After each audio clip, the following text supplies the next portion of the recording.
আজ সকালে দেখতে গেছিলাম বিদ্যুৎ জামালের নতুন সিনেমা ক্র্যাক। যার ট্রেলার দেখে তো সবাই বুঝেই গেছে যে এই সিনেমা অদ্যপান্ত এক অ্যাকশন মুভি। তো ওভারঅল মুভি কেমন ছিল সেটা নিয়েই এখন কথা বলবো। দেখো, এখানে কোনো সন্দেহ নেই যে বিদ্যুৎকে সবাই একজন অ্যাকশন হিরো হিসাবেই চেনে, আর এই জোনে তিনি এক্সপার্টও।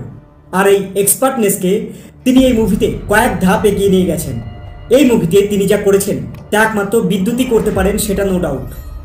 স্টোরি ছিল দুই ভাইয়ের, যেখানে সিদ্ধার্থ ইয়ানি বিদ্যুৎ নিজের ভাইয়ের স্বপ্ন পূরণের জন্য একটা ইল্লিগাল জায়গায়, যেটাকে ময়দান বলা হয়, সেখানে নিজের নাম লেখাবেন ইল্লিগাল একটা গেমে। আর যেখানে জো জিতেগা ওহি জিতেগা ওয়ালা ফান্ডা, জাস্ট লাইক স্কুইড গেম। আর বাকি গল্প তোমাকে দেখতে গেলে অবশ্যই মুভি হলে যেতে হবে। দেখো, মুভির স্টার্টিং সিনগুলো বেশ ভালোই ছিল, ওই ট্রেনের সিনটা কিংবা ওই ফার্স্ট গেমের সিনটা। কিন্তু ইন্টারভ্যাল আসতে আসতেই কেমন যেন মনে হচ্ছিল যে সব যেন ওভার অ্যাক্টিং করছে। অ্যামি জ্যাকসনের যে রোলটা ছিল সেটা হলো ফরেন পুলিশের, যেখানে তিনি ফরেন পুলিশ হয়েও হিন্দি বলবে ইংলিশ অ্যাকসেন্টে। আর বিদ্যুতের যে অ্যাকসেন্টটা ছিল সেটা হচ্ছে মুম্বাইয়ের ওই টাপুরিওয়ালা স্টাইল। আর দুটো অ্যাকসেন্টই কেমন যেন ফোর্সফুলি মনে হচ্ছিল, জানি না কেন।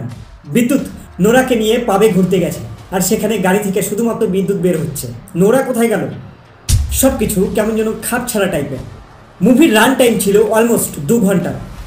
সেখানে মুভির অ্যাকশান নিয়ে কোনো কথা হবে না, নো ডাউট অ্যাকশান খুবই ভালো ছিল। কিন্তু মুভির স্টোরি লাইন আর প্রেজেন্টিং প্রসেস অতটাও কনভিন্সিং লাগেনি। একটা এত বড় একটা ইলিগাল অর্গানাইজেশন চলছে, বাট সেখানে পুলিশ কোনো অ্যাকশান নিতে পারছে না। ইভেন তো পুলিশের কাছে তাদের লাইভ লোকেশনও ছিল, কারণ নোরা ম্যাডাম সেখান থেকে লাইভ স্ট্রিমিং করছিল। তাও পুলিশ যেন ঠুটো জগন্নাথ।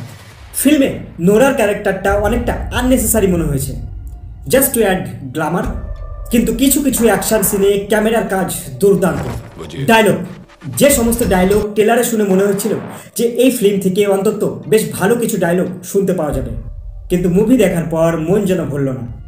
যদি তুমি বিদ্যুৎ জামালের ডাই হার্ট ফ্যান হও তাহলে একবার মুভিটি দেখেই নিতে পারো, আর যদি তাও না করতে চাও কিছুদিন ওয়েট করো, ইউটিউবে এমনি অ্যাভেলেবেল হয়ে যাবে।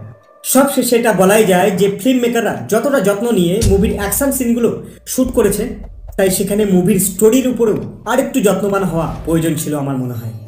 আজ এই পর্যন্তই, দেখা হবে আবার পরের ভিডিওতে। বাই।